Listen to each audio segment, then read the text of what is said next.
Hey guys, today we're taking a look at the Rycote Super Shield kit. It's a windshield, or often called a blimp, that covers your microphone when you're working outdoors and it could be kind of breezy outside. That could ruin your audio.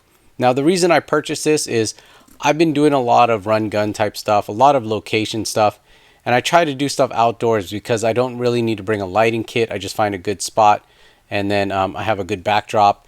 And I've been trying to simplify my audio as well. So instead of having someone use a lav mic and then they have to wire it up through their shirt, instead of using wireless kits where you got to worry about battery life or interference, I'm just taking the microphone off of my camera and I'm running an XLR cable back to my camera. So this is the Asden SGM250CX. Now when it's mounted on my Ursa, it has a cold shoe here and it has its own shock mount. So it's really great handling. There's no noise. It's a plastic shock mount, so it's going to last forever.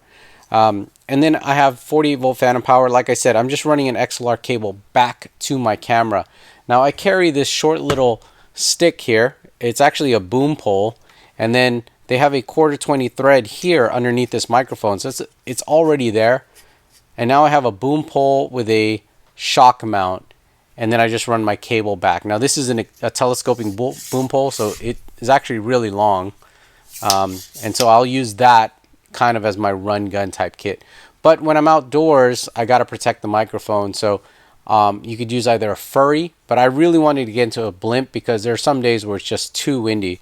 So I'm going to show you how to put together this Rycote Super Shield kit and also how to make it smaller. I purchased this one because they said it comes in a small kit.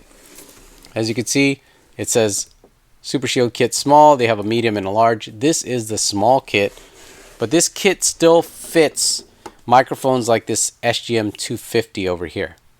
Now that's another thing, is the reason why I love this microphone is it's the exact same microphone as the SGM250. As you can see, it's the same element, the same front element here.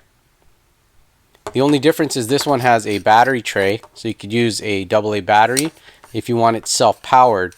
Whereas this one here needs phantom power, but I'm always using phantom power on my recorders or my camera, so it hasn't been a problem for me, and I just love the size. Again, it's the exact same microphone, so it has a great sound basically. But what I wanted to do again was I wanted a tiny blimp. I mean, this is a tiny microphone, so if I had a tiny blimp, I'd be all set. So we'll take a look at this. It's oversized, but I'll show you how I made it smaller. All right, just to unbox it, we have the windshield system here, or blimp, and then there's a bag full of stuff. Now I've opened it, so it's not going to look pretty. Now when you're putting any other microphone in here, they give you a short XLR lead, and that runs through the pistol grip. Then you have a dead cat here. You don't have to use this over the blimp. It's just for extreme conditions. Then you can put this on. Try not to use it because it will cut down some of the higher frequencies, sound kind of muffled, but it will protect you from like extreme elements. And they have a brush here if you need to fluff it up. As you can see, it's kind of a pistol grip, so you don't have to boom this thing. You could just hold it and point it towards whatever subject you're trying to record. You could just use it just like this, but if you want, you could boom it.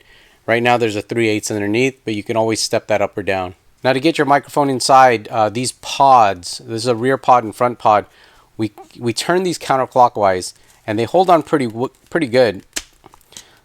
So you can see how the latches are. And so you put them in and you turn them. So let's get the front one off as well. As you can see inside, we have a mounting system with 2 shock mounts, and you could reposition these shock mounts. You can also reposition this entire mount here by relocating these screws on the pistol grip, so you can kind of set this back or forward. It's really up to you. Now if you had any other microphone that doesn't have an XLR, you would run this here into the grip. That's where you would plug in your cable, and then you have the cable coming through here. You have the cable coming over to the front area over here, and you'd run this through the back, and you would plug that into your microphone on the back side here. There's also some clips to organize your cable back here if you need to, but that's how you would plug in any other microphone. I'm not going to do that because I have a lead on my SGM 250CX, so we don't need this cable. All right, first thing we do is we take it off of the its own mount. This is what we end up with. Again, we have our own XLR lead, so we don't have to worry about the other cable. So I'm going to run this through here, attach it to the shock mount, and we can relocate this mount right here. So you just push it in the bottom and put it way in the back, because this is a really small shotgun. And remember, our cable has to go through the front here so that we could run it through the pistol grip. So we'll attach the base here, and then now with our excess cable we'll run it through the pistol grip handle. There you go, we have the ASIN SGM 250CX mounted in here. We've got the two shock mounts, and we can actually just use it just like this. If we wanted to run around and record stuff, we can do it like this. We don't have to use a blimp, so it's really just a pistol grip with a shock mount. That will work, or we can put it on top of our boom pole and we can boom it just like this. But if we're under the elements, we can attach the pods. Now here's where I can make it smaller. I'll show you. This is the rear pod here. But as you can see, this front pod is way too long. So if I want to make this blimp smaller, you can actually order another rear pod. So I have another rear pod here, and now you can see it'll fit right over this microphone, and then we just attach it just like this.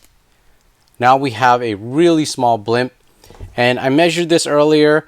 We're saving about 3.5 to 4 inches by not using this one, and now we have a really small blimp for our really small ASIN SGM 250CX.